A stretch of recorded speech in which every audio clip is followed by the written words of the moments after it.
sources of global emissions after electricity generation.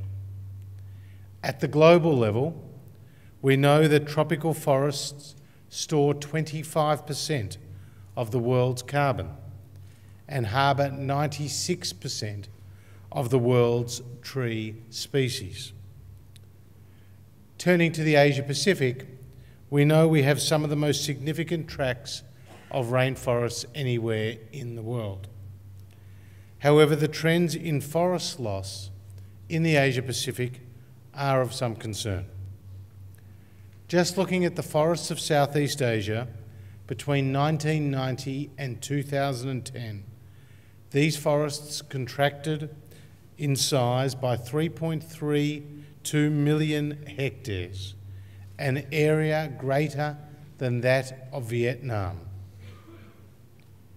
It is also estimated 200 million people in the Asia-Pacific region depend on forests for income, as well as for subsistence needs, including medicine, food, fuel, and construction materials.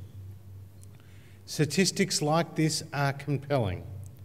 They lead to two unmistakable conclusions: that the forests of our region are vitally important to the economic, to the social, and to the environmental viability of individual countries, and that actions taken in the region are critical to realising the global climate change ambitions we have agreed under the Paris Agreement. Consequently, all delegates participating in the summit have a clear opportunity and a responsibility, which is to meaningfully engage, to listen, to learn from one another on the best ways to cooperate to conserve the region's forests. For my own contribution to the summit, I wanted to put forward today 3 issues that may prove critical to realising our aspirations to slow, to halt, and ultimately to reverse deforestation in the Asia Pacific. First, we must use the global momentum of the Paris Agreement to drive forward meaningful country-owned actions on forests in the Asia Pacific.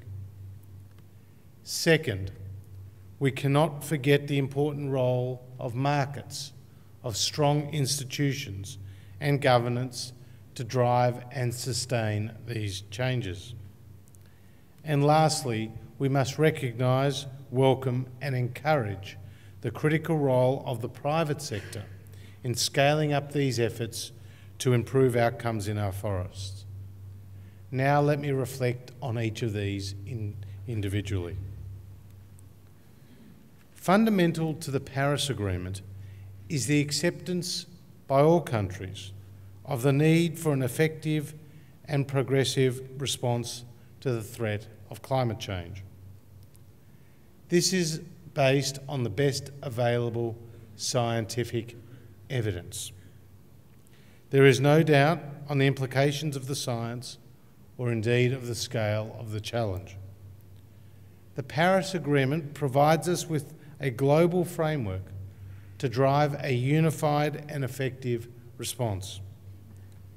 The critical role of forests is acknowledged specifically in Article 5 of the Agreement, which urges countries to take action to conserve and enhance forests, including through reducing deforestation and forest degradation.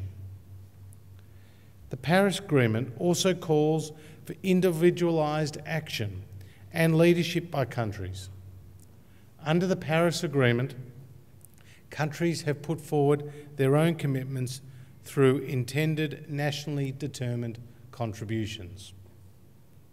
Almost all of the countries represented at the summit have made significant commitments on forests in their nationally determined contributions. These commitments include increasing forest cover, reducing deforestation, and improving sustainable forest management policies. For example, the Lao People's Democratic Republic it has set out its ambitious national forestry strategy target to increase cover to 70% of land area by 2020. Similarly, Myanmar has set out targets to have 30% of its total land area designated as reserved forest or protected public forest, and 10% of total land area designated as protected area systems by 2030. Given the considerable economic and social pressures on these countries, I think these are remarkable commitments. And while the weight of expectation is upon us, the next critical step under the Paris Agreement is to turn these commitments into action, and this action into investable plans and bankable projects. As a Liberal, it probably comes as no surprise that I am a firm believer in markets and competition as the most effective and efficient means to deliver policy outcomes in society. To me, markets are the solution to many of the issues we face and have come together to discuss at today's summit. And yet it is fair to say that the market and our institutions could do better when it comes to valuing forests appropriately. For example, a 2012 joint report by the United Nations Environment Programme and Interpol suggests that up to 30% of all wood traded globally is logged illegally. And illegal peatland fires, along with their environmental and health consequences, make significant contributions to climate change. Markets have not properly valued the economic, the environmental, and the social value of rainforests. If the forests were valued, including the carbon and non-carbon values, markets could respond appropriately. The critical question is how much should governments intervene, and indeed in what form? We know for a market to work, you need information, strong institutions, and indeed effective governance. And when you apply this to climate change, a fundamental precursor to the operation of any market is the institutional capacity to measure and account for greenhouse gas emissions. As they say, if you can't measure it, you can't manage it. So returning to the question on the role of government, I offer the following practical examples of action drawn from my own country's experience. More than a decade ago, the Australian government invested heavily in developing a state-of-the-art land, sector and forest monitoring system that made use of satellite data. Over time, and off the back of these investments, we have the necessary institutional capacity to support policies that incentivise large-scale emissions reductions in the forest and the land sector. For example, under our market-based emissions reduction fund, we are protecting native forests by reducing land clearing. The fund allows businesses and farmers to undertake activities that reduce emissions and receive carbon credits for the reductions.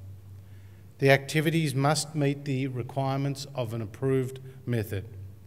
The method sets out the rules for determining and verifying the number of carbon credits that can be used.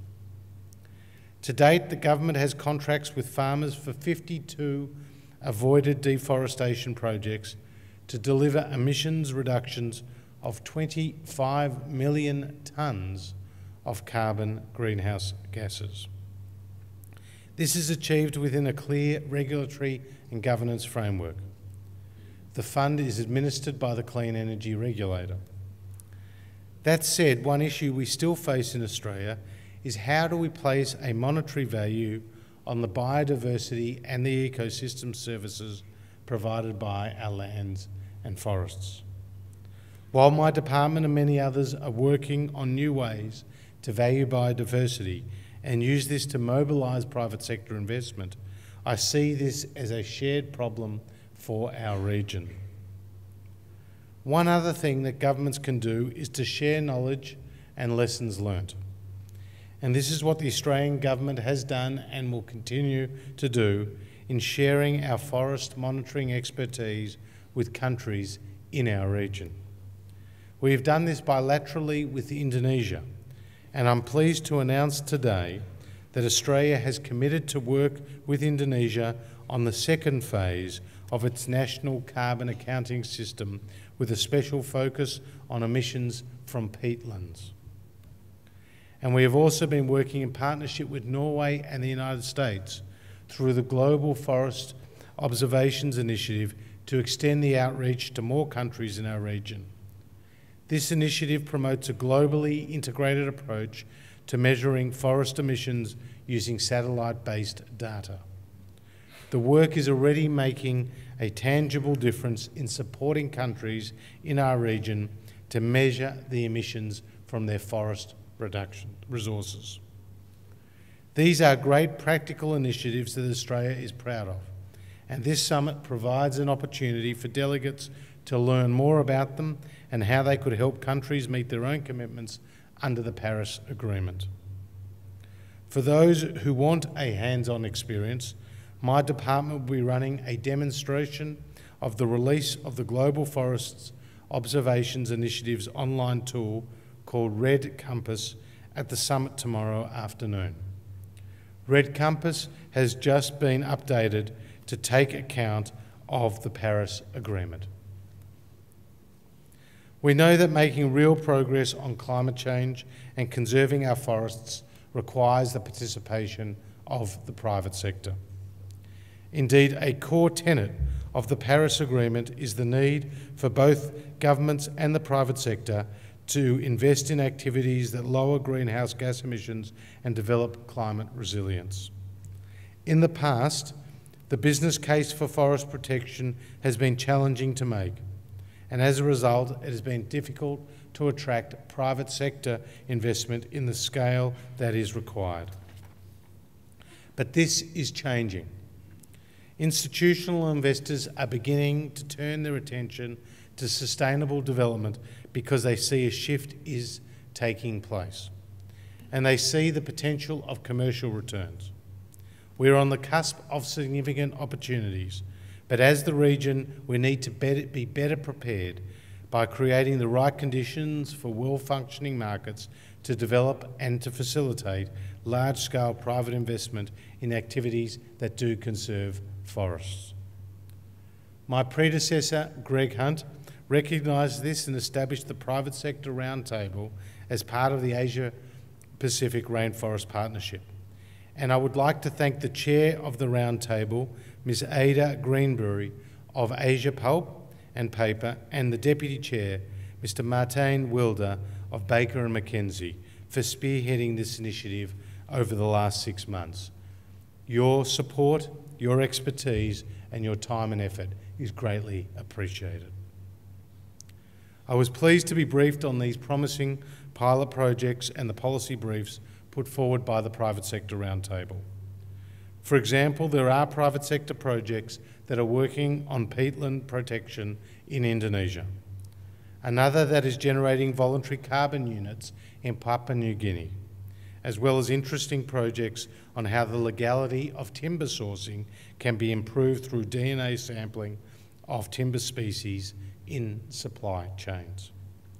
There are also private sector projects that identify how to increase resilience of farmers in Sumatra and Borneo and how to provide viable alternative livelihoods for communities that are currently relying on deforestation.